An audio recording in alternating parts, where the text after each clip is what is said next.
We are doing a little front mount intercooler install. We got Wayne over here. Already take that son of a bitch out because we're kind of running a little behind on video. We had to take out all the little screws up here, take off the front bumper, and now the intercooler is out.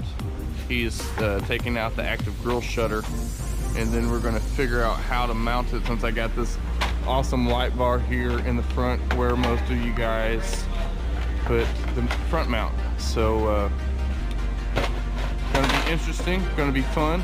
I'm excited, and here you go, check out the montage.